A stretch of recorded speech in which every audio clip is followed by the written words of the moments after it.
that as we discuss this story, in just a piece in the day of the life of Jesus, we tried to put it back together as like the reruns you might see with the extra information in the information bubbles, right? I tried to give you things about the story itself that we didn't know. We didn't live then. We didn't know some of those details. So that's what we went over last week. We spent the entire message talking about this particular time in Jesus' life. I titled it, What to Give. So this is What to Give Part 2. Okay? This is the second part of it. So if you want to turn there in your Bibles, I'll read it to you here in a little bit too. It's in the 20th chapter of Luke, verses 20 through 26. So, that was kind of part 1. We'll recap that a little bit, just so that we kind of remember. I know we've all been through a lot in a week, to see, to remember what had happened a week ago that we talked about. But Jesus, as he was in most of his life, really all of his ministerial life, his last 3 years for sure, he was being pursued constantly by the Pharisees and the Sadducees, right? We always get those mixed up, because I tell people all the time that, they say, well, I'm not religious. I'll say, neither am I. Well, if you're a Christian, yeah, but Jesus himself wasn't religious. If you look at Jesus' life, he was pursued by those religious leaders trying to trip him up, trying to get him to make the only mistake he would need to make so that they could get rid of him. And this was one of those instances. Now, as we talked about last week, in our text today, it's going to tell us that he was pursued by people that were pretending to be honest men. Okay, right? That's how Luke puts it. Now, Mark actually lists them, and Mark tells us that they are the Herodians, right? And those are the people that were loyal to Herod. They were Herodians, and they were the people that were there too. They were also there, but there was an important reason that they were there, worldly and spiritually, I will say. Now, the spiritual part of it, that's an entirely different sermon that we don't have time for because we have chicken to eat, okay? So we won't do that one today. But there's another entire message inside of that. But I want to get to the story first, and then we'll discuss it just a little bit before we go on to how we can apply this to our lives. So, the book of Luke, the 20th chapter, verses 20 through 26. It begins, watching for their opportunity, the leaders sent spies pretending to be honest men. They tried to get Jesus to say something that could be reported to the Roman governor so he would arrest Jesus. Teacher, they said, we know that you speak and teach what is right and are not influenced by what others think.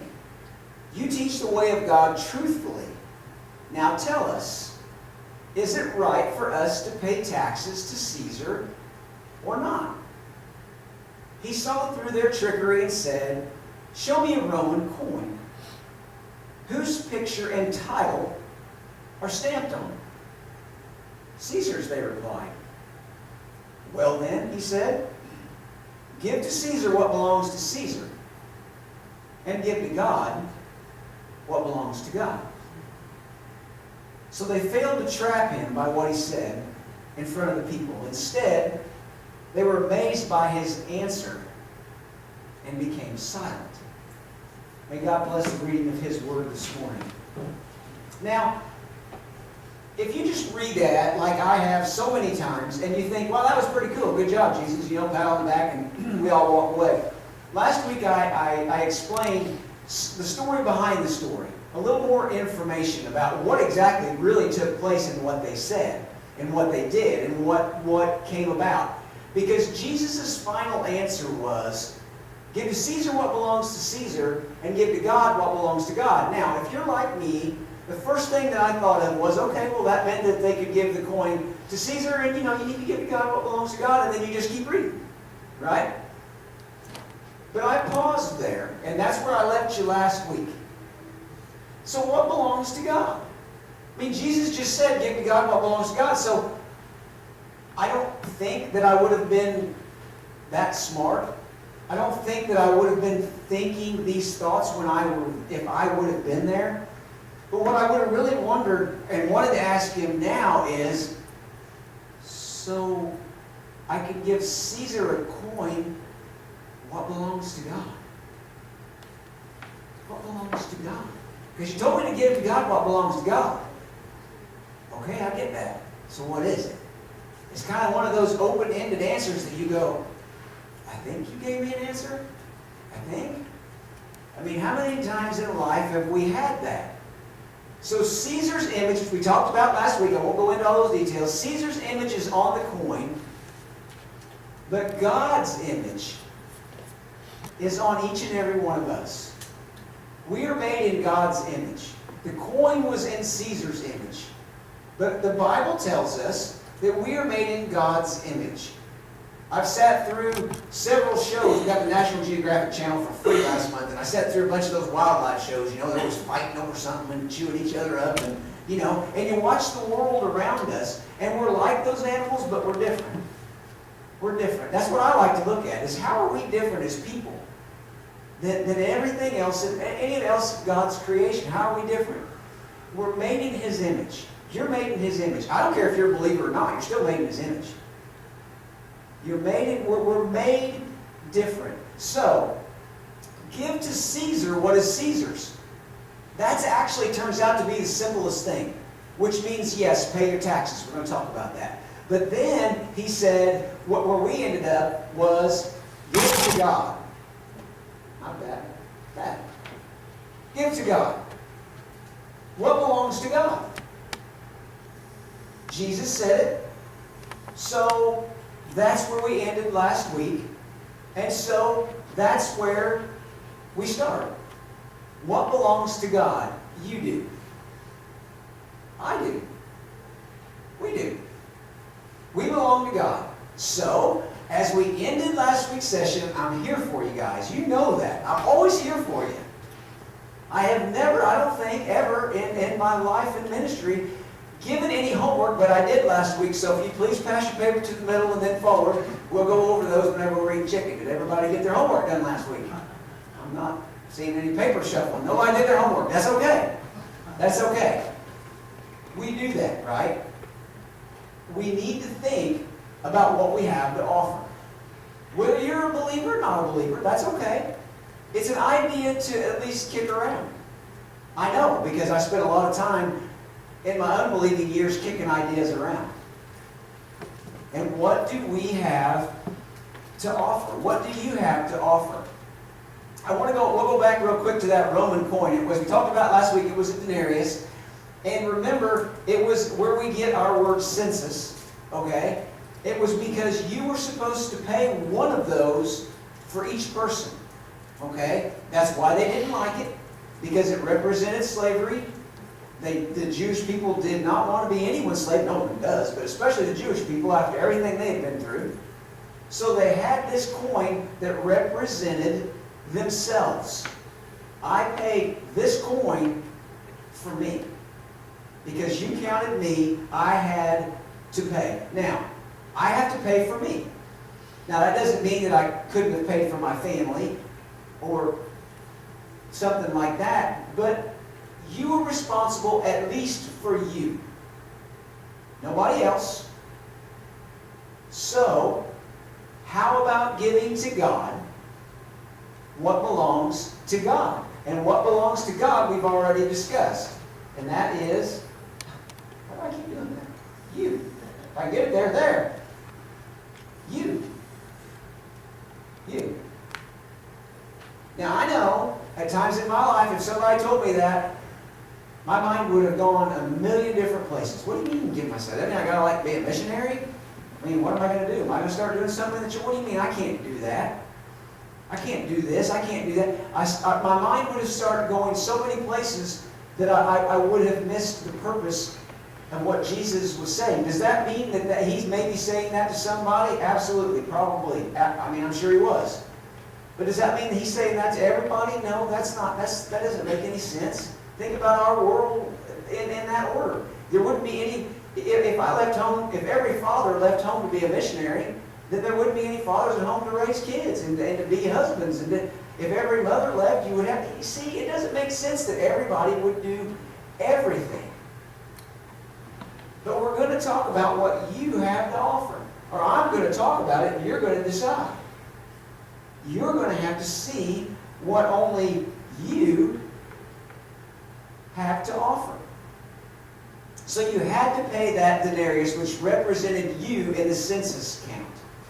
You couldn't pay someone, you couldn't say, well, I just saw them pay theirs, so I'm going to pay mine with theirs. I want theirs to represent me. You had to pay yourself. It couldn't represent someone else. So you certainly can't give God the idea that someone else should take your place. Someone else cannot take your place. No one else's life that sits here in this sanctuary or that walks out there in that world, no one else has your life. No one else has your talents. No one else has the things that only you have. Because what you have in your life was brought on by these two things.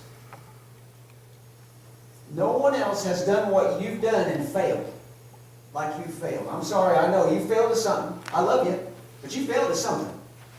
There's something you didn't do right. One of the ministers of the two that I listened to the most stood right up in front of the whole church today and said that he would trade everything he's ever done in his life, everything, every good thing he's ever gotten, to be a father again at a certain point in his boys' life because he thinks he'd do better the second time.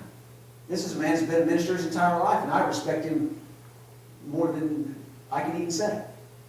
And he said he failed as a minister raising boys in his own home. Not completely. I mean, he didn't completely. But there are things he would do different that he could do better. He knows he could. And because of his failures, he's better. Because of his failures, he can teach me how to be a better father. Because I listen to a man like him and say, now if he made that mistake, maybe I need to watch that. But I wouldn't know that if he didn't have failures. He's giving to God what belongs to God. And that also includes our gifts. What can you do? And what can't you do? It's no secret. We've talked about it before. You all asked me to be the minister at this church way before I ever told you yes. I knew I had the gift to do it. I just didn't know if I should. I didn't know if that's what... I knew what the Bible said about doing it. What gift do you have? And it might not be some great big lofty gift that goes up on a shelf, that you think goes up on a shelf. I've got a few gifts that I think are shoebox gifts. They're the ones you just kind of put in there and put off to the side, right? There's nothing special about that gift. Really. Because your failures mixed with your gifts makes you. And Jesus said, give God what belongs to God. You do. You do. The Romans didn't want the taxes if you felt like it. If you feel like paying taxes this year, by all means. But if not, it's all right. No big deal. I don't think that's the way it works. Is God any different? Should we treat that any different? When was the last time, and I know this is just an expression, well, maybe not actually, it may not be. When was the last time you were in someone else's shoes? You know what that expression means, right? Jillian dropped one of her sandals this morning. I guess I could have tried it on. I could have been in her shoes today, right? What does it, we know what that means, right? To be in someone else's shoes. Their life, their trials, usually their blessings. That's what we think. I'd do all right if I had that job. I'd do all right if my family was like that. I'd do all right if I had, you fill in the blank. You like their shoes. You like that. So, along those lines, this is a real deal for me. When I heard that expression and before I put this message together, I thought, well, I have to use that sometime. There was a time, and many of you know if you get outside and do much of anything at all, you know about muck boots, right? They're supposed to be just like, awesome boots. I've had rubber boots for many, many years, But Muck boots were supposed to be the best boots out there. And I used to look, but I didn't have a pair of Muck boots. I used to look at people in Muck boots and I'd think, man, those must be the most comfortable boots ever. I'd love to have a pair of Muck boots. I really just love, and I would literally want to be in someone else's shoes. What size those are? You know? I mean, not like in a real, like I'm going to rip it off his foot kind of way. But in a, oh, that's got to be a great pair of boots. Those things are like $120 a boot, man. I mean, those things are cool. They've got to be great. I literally wanted to be in someone else's shoes. Literally. So, remember how I started this. I didn't say if you've ever wanted to be in someone else's shoes. It was the last time. Because it happens to all of us. Now, as I always want to be,